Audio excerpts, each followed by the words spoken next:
Hi, how's everybody doing today? This is my friend Deborah A.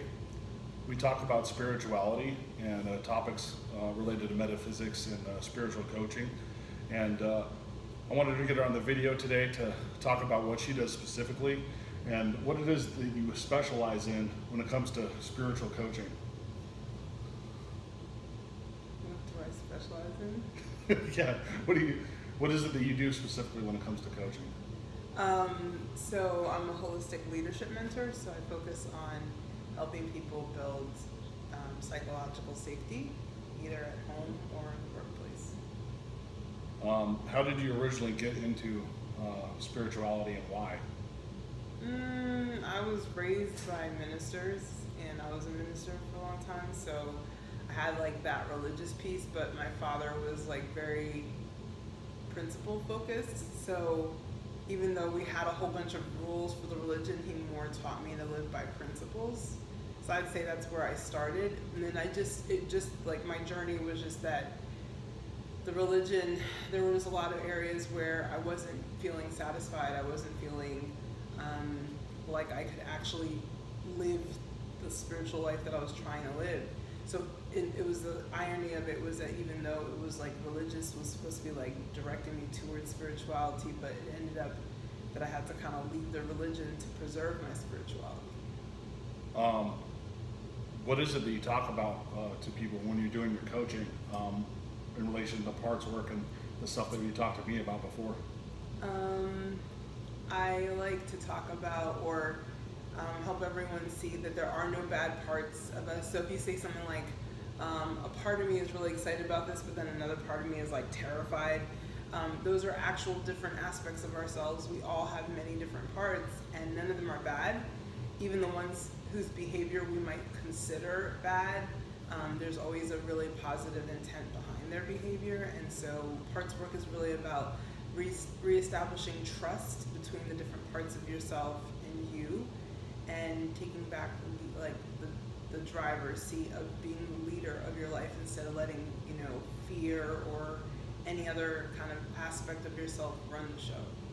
Now, when you're doing the coaching, you talked about doing it, creating a safe space for companies, and you can also talk to individuals that may be not even working for a company, but just help them in their personal lives. How does parts work do that, and what kind of impact does it have on those people when you're teaching them that stuff?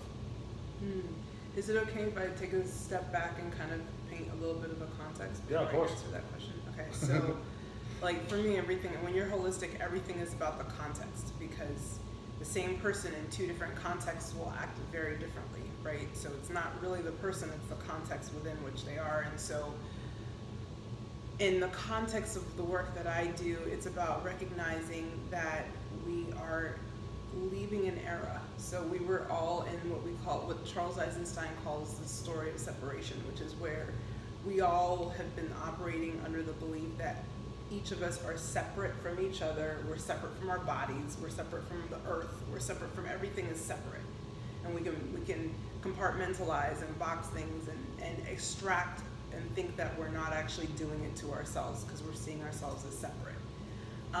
The story of interbeing, which is actually a little bit more accurate, is saying we're not separate. We're all connected.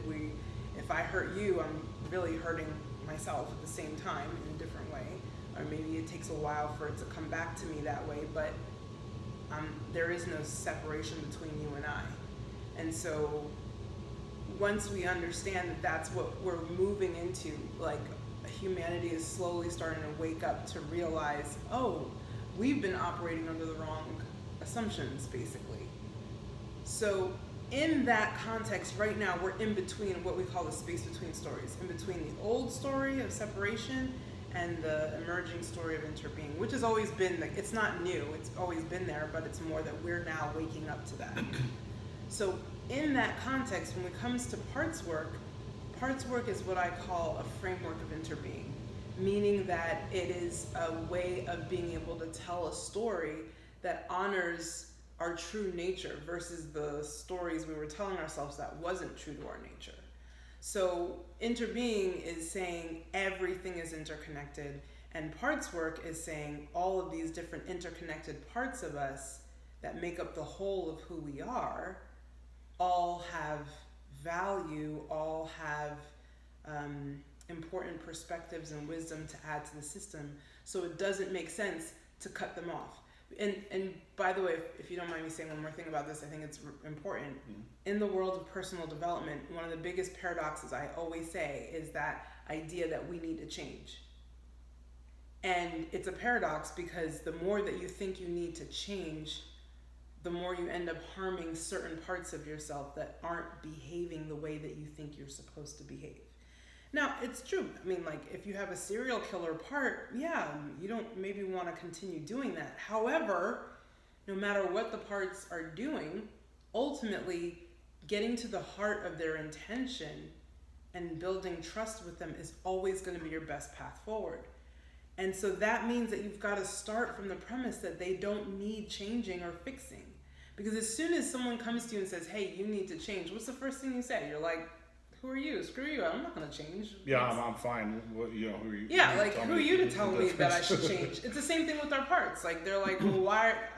Who are you and why are you trying to tell me that I need to change anything? So, in case the viewers don't know what parts means, can you explain when you say my parts? Yeah, so like I mentioned earlier, like, if you say, like, a part of me was happy and a part of me was sad, those are two different parts of you. So a part is just an aspect of yourself. And we have many different parts. They all have different focuses. They all have different capabilities. So some of them are emotional. Some of them are very rational. Some of them are very instinctual. Some of them are very driven. Some of them are about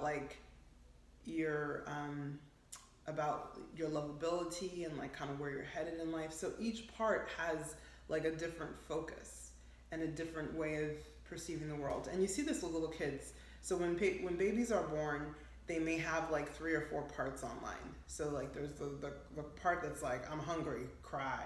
And then there's a part that's like, I'm tired, cry. And then there's the part that's like, I'm dirty, cry. So like basically, or maybe bored. But then as they grow and they develop, then you'll see parts that smile. Then the baby smiles at you or laughs, or other things start to come online. Then the part that's like no to everything and wants to establish. And people see these as phases, but they're actually phases of parts kind of coming online and starting to show the different aspects of the personality of this child. The way you're describing it sounds like these parts are separated, but they are connected somehow. And how does that work? I'm not a neuro whatever, and I don't know that even they know, but what I will say is one of the illustrations, so a really good book to read on this topic is called No Bad Parts by Richard C. Schwartz. He's the founder of IFS, Internal Family Systems, which is actually a form of therapy, but the thing I like about it is that he encourages everyone to do it on their own. So he's not like, this is just for therapists in an ivory tower, this is for everybody to use.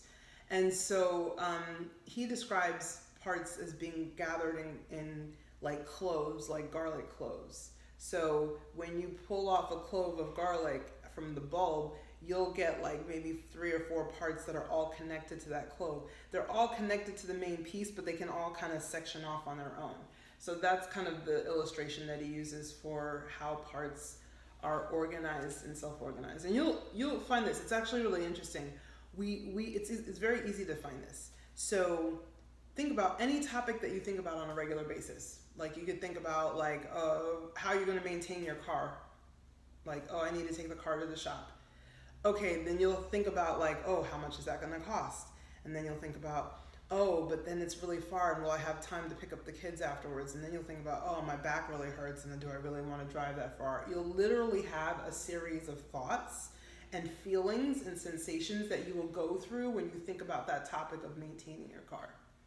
And those are the different parts in that clove or garlic clove or cluster of parts. So in your coaching, how do you basically organize that or approach it so you can get maybe that task done, even though you're feeling some sort of emotional,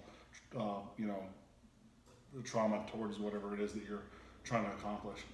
I'm really glad that you asked that question, because you started out with how do you get something done even though you're feeling this kind of way, which Yeah. is agenda driven. It's, I have the agenda that I'm going to get this thing done. Mm-hmm. But actually, for parts work to be most effective, you come with no agenda. No agenda. Yeah. Okay. And instead, you come with curiosity to understand, well, which parts really don't want to go get the car maintained, and I'm curious which parts do and which parts don't, and what are the arguments on both sides of that equation.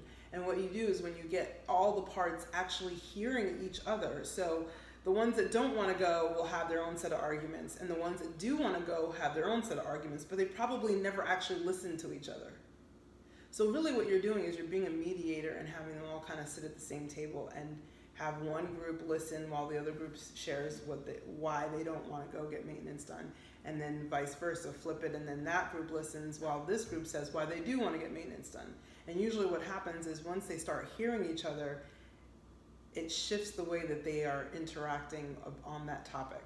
So you yourself will have you'll be viewing it differently emotionally. Let's say if you have in the future, if you do what it is that you're talking about, where you get them in an agreement, so in the future there won't be so much conflict to get that task done per se. Yeah, there'll be less conflict. It doesn't mean that conflict goes away instantaneously, but over time, more and more trust is built. So just like with other human beings, you can build a lot more trust in your system so that you have less resistance, and so it gets easier to do things that used to sometimes be a lot of energy expenditure to get it done. Just so the viewers have, you talked a little bit about before about being raised religious. So your perspective on this, and how did you get into spirituality from like religion? What was that gap, and why did you do that? Basically, whenever that happened. Honestly, it got to the point where I was having a hard time staying motivated to stay alive. Like, I just was so sad and angry and despondent was really the best way to put it. And so I had choices to make. I was like, well, if I'm dead, I won't actually, I don't really see it being a harm for me to try something that isn't the way that I was taught to do if staying that way is making me not want to keep living. So it was really kind of one of those it was not until it got that dramatic that I finally made a shift, which is typical for most of us. We don't really do something until our backs are completely against a wall. And then what I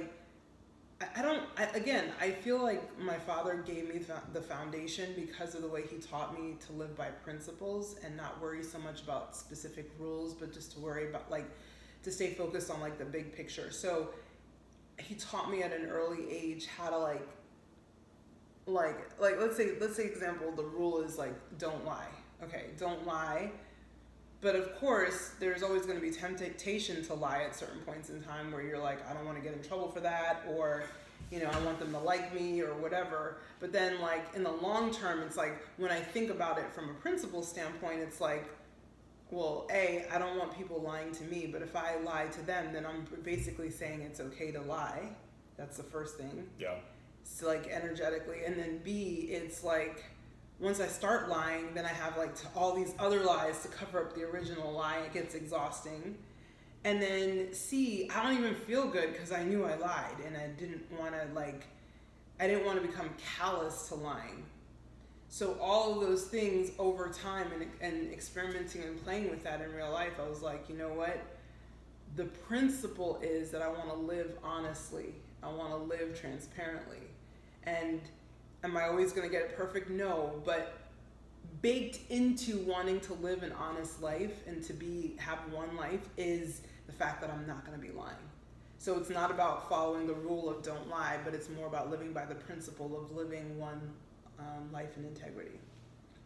If someone is watching this YouTube video and they're on the fence about they're diehard stuck in religion, but they need to, they want to take that extra step to maybe go more to the spiritual side, what would you say to them in reference to that? Because you have that's something that you experience yourself. Well, I mean, I wouldn't say that religion and spirituality are mutually exclusive.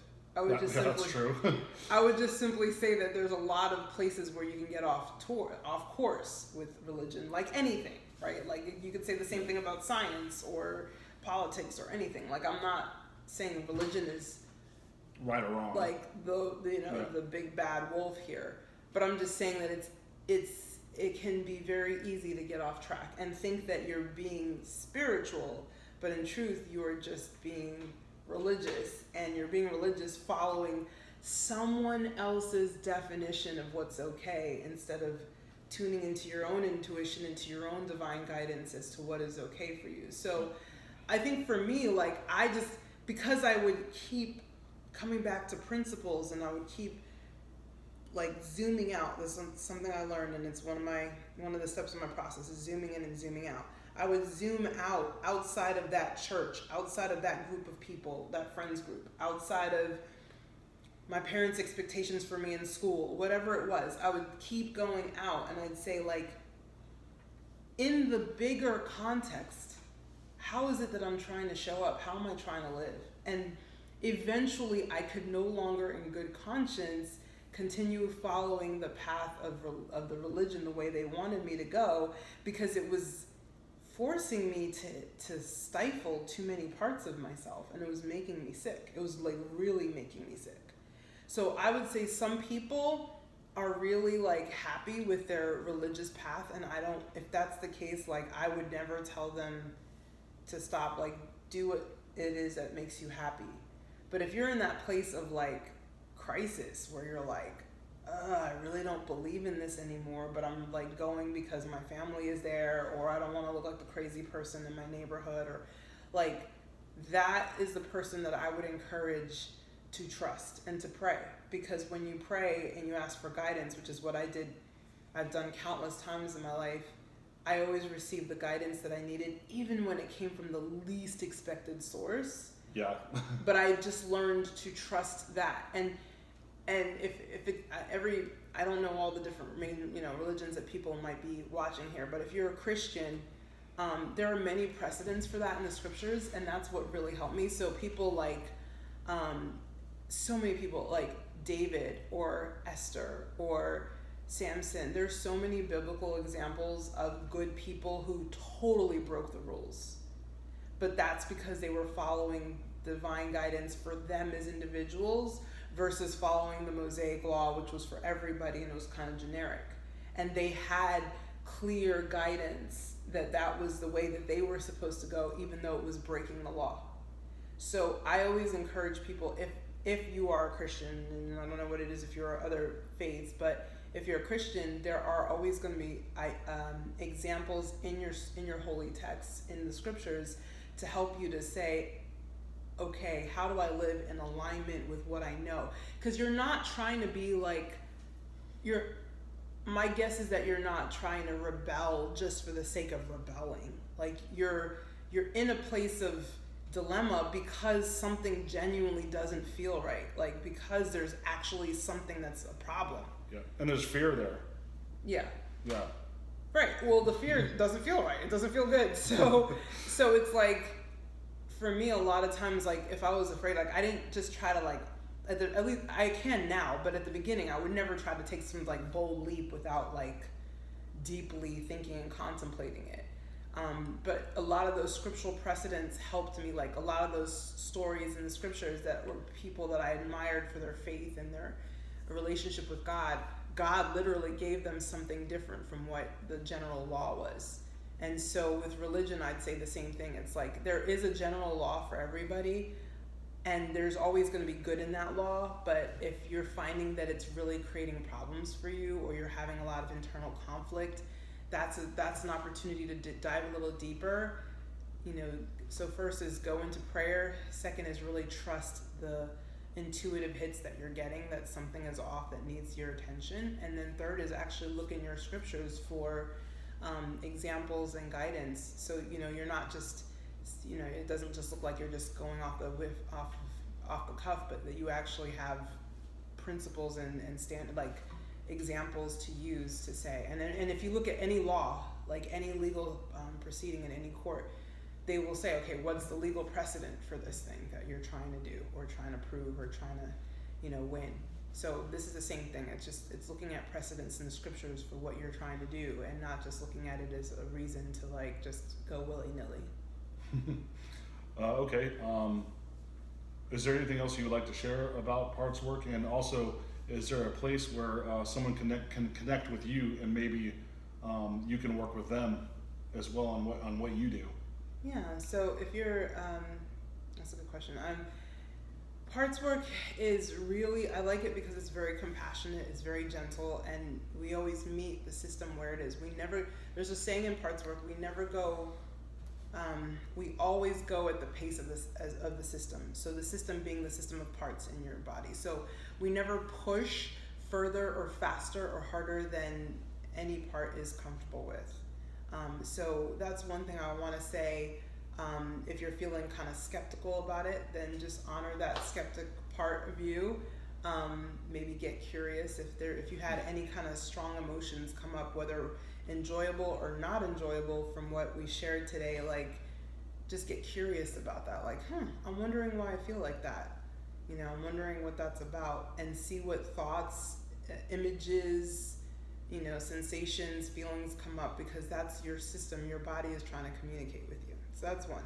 Now, to contact me, my handle is The Real Deborah A. So that's the THE Real REAL Deborah DEBORAH A, and I'm on Facebook, Instagram, and LinkedIn. But if you actually want to connect with me for real, LinkedIn is the place where I usually spend most of my energy. And so you're welcome to connect with me on any of those channels. And yes, in terms of working with people, usually what I start out with is a VIP day, whether it's an individual or a company, or a team of leaders in a company. Because a VIP day is where we'll go through your unique energy mechanics. We'll look at which parts are strongest in your system and what strengths you can kind of rely on a daily basis. And then we also look at what you're trying to achieve, whatever your agendas are, whatever your goals are. We don't ignore goals and agendas. We just don't make them the priority over the health and well-being of your system, because you will get to those goals once your system is stabilized. But most of us have lived in such a violent world that we don't actually know what healthy looks like for us as individuals. So we start there, and we start with that before we try to. So those two things are handled in a VIP day, and that's a really good way to get a solid foundation as to what you need to grow psychological safety at home, within yourself, or in your organization. Okay. Well, thanks very much, Deborah. I appreciate your time, and maybe in the future we could do another video, and I'm glad that you guys are watching. As always, I greatly appreciate it, and have a nice day.